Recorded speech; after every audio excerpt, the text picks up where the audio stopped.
Cavite, isang lalawigan na hindi lang saksi sa kasaysayan, kundi patuloy na gumuguhit ng kwento sa bawat araw. Dito isinilang ang revolusyon at dito rin itinaguyod ang kalayaan. Subalit higit pa sa nakaraan, ang Cavite ay buhay na buhay sa kasalukuyan at napupuno ng mga kwentong tunay na nakalilibang. Kaya naman tara, samahan ninyo kami dito sa Kwento at Kulturang Caviteño. Sa CAVSU-IMUS, hindi lang klase at exams ang parte ng araw-araw ng mga estudyante. Kasama na rin dito ang McDo Likod, isang simpleng kainan na naging paboritong tambayan. Murang pagkain, mabilis na serbisyo at accessible tuwing break. Kaya naman, naging parte na ito ng tunay na buhay estudyante. Sa likod ng McDo may isang lugar na mas simple, tahimik pero mas may buhay. Hindi lamang gutom ang napapawi rito. Sa halip, dito rin nabubuo ang mga tawanan at alaala sa hapag. Puyat, gutom at pagod, karaniwan na sa mga estudyante ng CVSU-IMUS. Sa pagitan ng kanilang klase at limitadong pahinga, pagkain ang madalas na tinatakbuhan ng mga estudyante. Isang karinderyang naging bahagi na ng daily routine ng mga estudyante ay ang McDo Likod dahil sa murang presyo at sa lapit na rin ito sa eskwelahan. Sa limitadong baon, nagagawa ng mga estudyanteng makakain ng disenteng pagkain na nagbibigay lakas upang sila'y gumayak sa buong araw.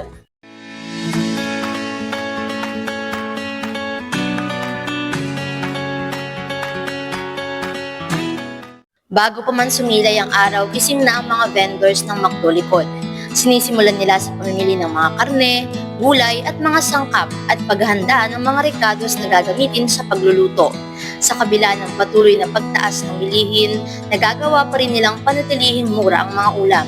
Dahil para sa kanila, ang negosyo ay hindi tungkol sa laki ng kanilang tutubuin, kundi sa dalas at dami ng mga customers na tumatangkilik sa kanila. Mababa man ang presyo, ngunit hindi nila ito tinipid sa lasa at kalidad. Saktong-sakto sa budget ng mga estudyante. At habang papalapit na ang oras ng tanghalian, nakahanda ng mga ulam tulad ng adobo, giniling, pork chop, menudo at sisig. Mula umaga hanggang hapon ay walang patid ang pagluluto at paglalabas ng mga lutong ulam dahil na rin sa pagdagsa ng mga taong naghahanap ng pagkain mailalaman sa kanilang mga tiyan. Sa halagang 45 pesos hanggang 80 pesos, may ulam, kanin, tubig at minsan may libreng sabaw pa. Para sa mga estudyante may 50 pesos hanggang 200 pesos na baon sa isang araw, malaking tulong ang ganitong uri ng mga kainan. Ang McDo Likod ay hindi lang normal na kainan para sa mga kumakain dito. Ito ay isang lugar kung saan magagawang mapawi ang gutom at uhaw, maging ang pagod, sa halagang abot kaya partikular na sa mga estudyante. Sa huli, naging bahagi na ng araw-araw nilang buhay at patuloy nilang tinatangkilik ang McDo Likod, kung saan nakakain nila ang hinahanap nilang nitong bahay. Kung sa Maynila ay jeepney ang hari ng kalsada, sa Cavite naman, may sasakyan na agad mong makikilala. Mas malaki ng onti sa jeep pero mas maliit sa bus. Ito ang baby bus. Dekada na ang binilang. Hatid sundo ang mga Caviteño sa trabaho, eskwela at kung saan-saan. Pero sa likod ng makukulay na pintura at masasayang musika, may mga kwento rin ng problema, pangamba at pagbabago na kailangan pa rin harapin. Sa bawat kanto ng Cavite may mga naghaharing-hari ng kalsada.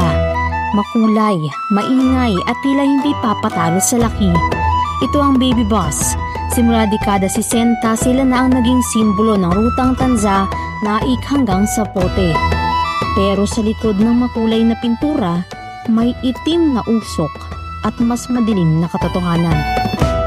Tinatawag silang tatak Caviteño, pero bakit sa mahabang panahon, ang turing sa kanila ay kabaong on wheels? Ang sabi ng mga pasahero, mabilis pa sa langit kung magpatakbo, pero masikip at mainit sa loob. Noong 2014 pa ipinangako ang kanilang phase out dahil sa issue ng kaligtasan. Pero ngayong 2026, narito pa rin sila. Pero ito ang nakakagulat. Sila ay tila mga multo sa database ng gobyerno. Ayon sa LTO Cavite, wala silang opisyal na bilang ng mga rehistradong baby bus dahil walang consolidated database. Sa datos naman ng LTFRB Region 4A, 12 lamang ang opisyal na aprobadong baby bus sa ilalim ng mga kooperatiba. Isipin mo, sa daan-daang tumatakbo, 12 lamang ang legal sa papel. Dahil hindi rehistrado, ang bawat biyahe ay isang laro ng patintero laban sa LTO. Pag mo check, siyempre, timbre yan. Timbre na gaya ko. Diba? Siyempre, nakakaawa din naman yung mga driver nating pahuli kasi ang laki naman ng boat. Since 13,000. minuhuli na nila kami. Kaya pag may operation sila, pahinga-pahinga na muna. Hindi dahil ayaw nilang sumunod, kundi dahil hindi na sila matanggap-tanggap. Ang dating 500,000 pesos na traditional bus, kailangang palitan ng modern bus na nagkakahalaga ng 2 hanggang 3 milyong piso. Isang pangarap na tila kasing layo ng dulo ng kanilang ruta. Sinubukan ng mga kooperatiba gaya ng Kamiya na isalba ang disenyo. Palitan lang ang makina at lagyan ng aircon para manatili ang tatak Cavite. Pero tinanggihan ito ng LTFRB. Ang gusto ng gobyerno, modernisasyon o paglaho. Gusto man namin na buhayin, sabi nga namin, kaya namin magpagawa ng bus na may aircon, minibus. Yan, ganyan. Madali lang naman palagay ng aircon. Magbago ka lang ng makina eh. Ang problema, parang ayaw na nila makita yun. Kasi ang dami na kasing report sa minibus. Kaya parang ayaw na nila. Hindi na talaga. Sa gitna ng boundary system na umaabot ng 1,570 pesos at mahal na krudo, ang mga driver ay naghahabol hindi lang ng pasahero, kundi ng oras bago sila tuluyang mawala sa kalsada. Ang bawat biyahe may destinasyon. Darating sa puntong kailangang huminto. Maaaring ang baby bus ang kaluluwa ng transportasyon sa Cavite. Pero sa kalsadang humihingi ng kaligtasan, marahil ay panahon na para sila naman ang pumara.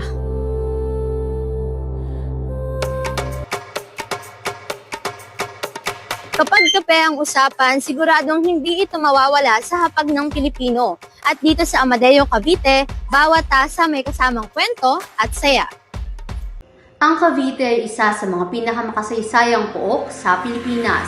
Mula sa pagiging saksi sa madugong sagupaan sa pagitan ng mga Caviteño at mga Espanyol hanggang sa makasaysayang unang pagwawagayway ng watawat ng bansa, hindi matatawaran ang papel nito sa ating kasaysayan.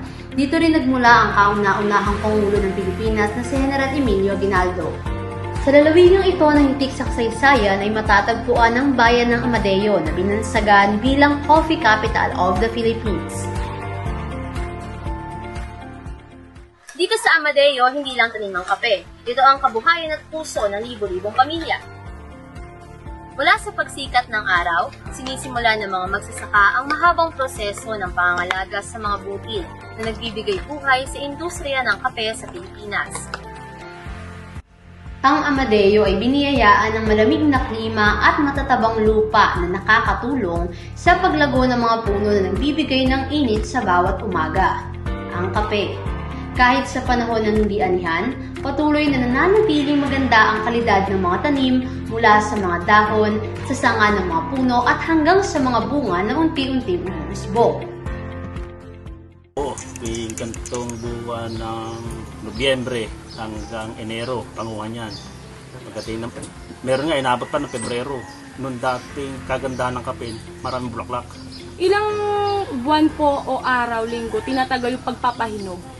Pagpapahinog ng kape, halos buwanan din eh.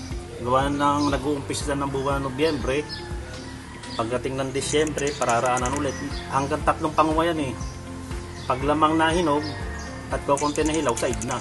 Minsan kasi inaabot pa hanggang Pebrero, nung karamihan dati. Inaabot pa ng 4 na pangunguha. Kasi ang mga mangunguha namin dito, nadayo pa mga Bicolano. Ang kape ay inaabot ng 1 taon bago mamunga at mahinog, kung kaya't ang ilan sa mga coffee farmers ay gumagawa ng alternatibong paraan upang kumita habang hindi pa dumarating ang panahon ng anihan. Isa sa kanilang solusyon ay ang paghahalo ng ibang tanim sa kanilang coffee farm gaya ng puno ng saging, lanzones, rambutan, kakao at santol. Ang prosesong ito ay mas kilala sa tawag na intercropping na nagiging pantawid sa mga panahon na hindi pa hinog ang bunga ng mga puno ng kape. naranasan namin mga partner noong mga nakakaraang panahon na pag mababa ang kape ay wala, magre-resulta kami sa pangungutang. Samantala ngayon ko may intercrop, lalo na kung saan, makasinasipag ka ng magtanim, linggo-linggo o twice a week, mayroon kang makukuhang papamalengke. Sa Amadeo, ang kape ay hindi lamang tanim. Ito ay kasaysayan, kabuhayan, at kultura na isinasabuhay ng mga residenteng naninirahan dito. Kada taon ay ipinagdiriwang ang Pahimis Festival, kung saan ang mga taga-Amadeo ay nagpapasalamat sa maganda at masaganang ani sa buong taon. Hindi lamang ito selebrasyon ng kape, kundi isang paggunita sa pagkakaisa ng kanilang komunidad. Sa bawat kalye ng Amadeo, mula sa mga bahay hanggang sa mga modernong coffee shops, mababakas ang matibay na ugnayan, isang patunay ng kanilang pagkakakilanlan bilang coffee capital ng Pilipinas. Sa kultura ng mga Pilipino, ang kape ay bahagi na ng pang-araw-araw na buhay, kasama sa umaga, panggising sa mga natutulog na diwa, pinagsasaluhan ng pamilya sa hapag, at iniinom kapares ang tinapay tuwing merienda. Sa bawat kape na ating iniinom, ating gunitain ang mga taong masaga at masinsing tinatanim, inaalagaan at pinahahalagahan ang mga kape na nagbibigay sa atin ng kaginhawaan sa araw-araw. Sa bawat pag-uwi, may mga hakbang na minamadali at may mga matang pinipilit na imulat sa dilim. Dito sa Bacoor, ang gabi ay hindi lamang pahinga. Isa rin itong pagsubok para sa mga taong umaasa sa liwanag ng kalsada. Nilalapit namin ng lente sa problema ng mga madidilim na streetlights sa Aguinaldo Highway at sa tunay na epekto nito sa kaligtasan at pang-araw-araw na buhay ng mga residente.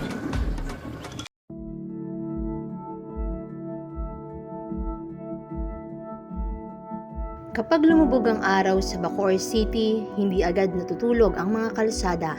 May mga pauwi pa lamang, may mga papasok sa trabaho, at may mga buhay na patuloy gumagalaw kahit kulang ang liwanag. Para sa mga residente, ang may hinang ilaw sa kalsada ay hindi lang simpleng problema. Nakakaapekto ito sa kanilang kaligtasan, sa galaw ng mga motorista, at sa pang-araw-araw nilang pamumuhay. Ayon sa pag-aaral, ang sapat na street lighting ay nakatutulong upang mabawasan ang aksidente at krimen. Mas malinaw ang daan, mas nakikita ang panganib, at mas nagiging maingat ang lahat. Ngunit sa ilang bahagi ng Bacoor, nananatiling problema ang kakulangan ng liwanag, isang isyong matagal nang nararanasan ng mga residente. Sa kasalukuyan, may mga street lights na sira, mahina, o matagal lang hindi napapalitan. May ilang mga ulat tungkol sa madilim na streetlights sa Bacoor ang naisumite sa lokal na pamahalaan ng syudad. Ngunit para sa mga residente at ibang dumadaan sa kalsada dito, ay mabagal pa rin ang pagbabago. Ayon kay Mayor Strike Revilla, malaki ang gastos ng Bacoor sa streetlights, kaya't sinubukan ng solar-powered lighting upang makatipid. Ngunit sa kabila ng mga hamon tulad ng pagnanakaw ng kuryente, tiniyak ng pamahalaan ng lungsod na ipagpapatuloy ang pagkakabit ng mga ilaw upang maging maliwanag at mas ligtas ang mga pangunahing kalsada bago matapos ang 2026. Malinaw ang panawagan ng nakararami. Ito ay ang marinig ang kanilang hinaing at magkaroon ng mabilisang pagtugon alang-alang sa pagkakaroon ng ligtas na daan. Hindi ito isang luho o pagmamalabis, kundi isang pangangailangan. Dahil sa simpleng liwanag, may nabubuong tiwala at sa bawat ilaw na umaandar, may buhay na napoprotektahan. Sa bawat gabi, patuloy na umaasa ang mga taga-Bacoor na hindi takot ang kanilang uuwian dahil ang street lights ay hindi lang ilaw sa kalsada. Ito ay simbolo ng kaligtasan, malasakit at karapatang makauwi ng buhay.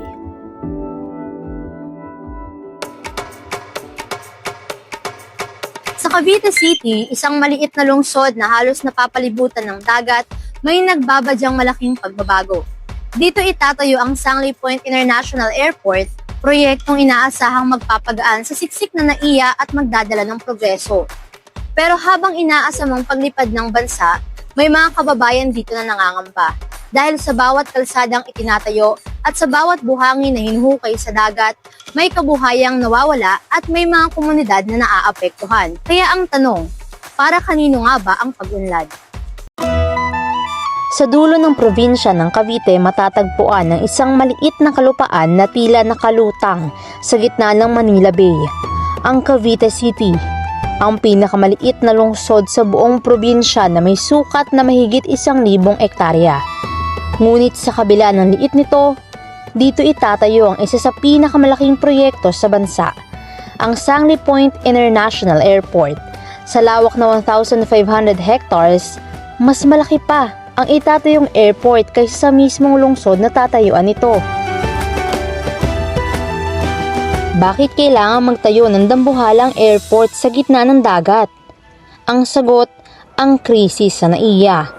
Ang NAIA ay idinisenyo para sa 35 milyong pasahero, pero sa ngayon, umaabot na ito sa 50 milyon. The SPIA project. So it is a priority infrastructure development to address and solve the worsening air traffic and passenger congestion at NAIA.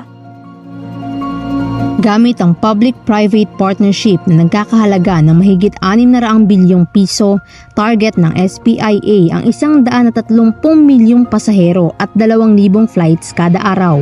Isang modernong pangarap na abot langit. Pero habang tumitingala tayo sa langit, nakakalimutan natin ang nangyayari sa lupa. Ang dating tanyag na Long Beach, na dinadayo pa ng mga dayuhan dahil sa ganda ng sunset, ngayon ay isa na lamang alaala. Sobrang malaki ang naging epekto kasi lalo na noon kasi marami talaga kahit foreigner na napunta rito kasi gusto nila yung sunset. Ngayon wala na, natakpan na siya. Sa ilalim ng dagat, mas matindi ang pinsala dahil sa dredging o ang pagsipsip ng buhangin sa ilalim ng dagat para gamiting panambak sa reclamation, nawasak ang mga itlogan at bahayan ng mga isda. Medyo mas mahina na ang hulihan simula nung tinambakan nila kasi dating bahayan nga ng isda eh. Yung ano nga namin yun eh, yung area ng pangingisda namin eh, dating bahayan ng isda. Tinambakan na nila eh. Sana may magagawa. Ayon sa grupong Pamalakaya, 80 hanggang 90% ng kita ng mga mangingisda ang naglaho simula na mag-umpisa ang dredging noong 2023. Hindi lang gutom ang dala ng reclamation. Ayon sa mga eksperto, ang Cavite ang kinalalagyan ng 72% na natitirang coral reef sa Manila Bay. Ang pagwasak sa mga ito ay nangangahulugan ng mas matinding pagbaha sa mga coastal communities. Much worse than baka hindi lang Noveleta, hindi lang Kawit ang lulubog, no? Cavite City, Rosario, ito underlying. Sa gitna ng modernisasyon, nasaan ang pwesto ng mga ordinaryong mamamayan? May banta rin ng demolisyon sa mahigit 100 kabahayan para sa pagpapalawak ng kalsada, para sa mga mangingisdang gaya ni Mang Padayo. Ang edad at kakulangan sa pinag-aralan ang nagiging hadlang para makasabay sa bagong trabahong dala ng airport. Ang pagbabago ay kailangan para sa pag-unlad ng ekonomiya. Pero ang tanong, para kanino ba ang pag-unlad na ito? Habang itinatayo natin ang mga runway patungo sa mas matayog na kinabukasan, huwag sana nating hayaang tuluyang malunod ang mga taong nasa laylayan. Dahil sa isang tunay na maayos na lipunan, hindi dapat nahati ang tadhana ng nasa langit at mga nasa lupa.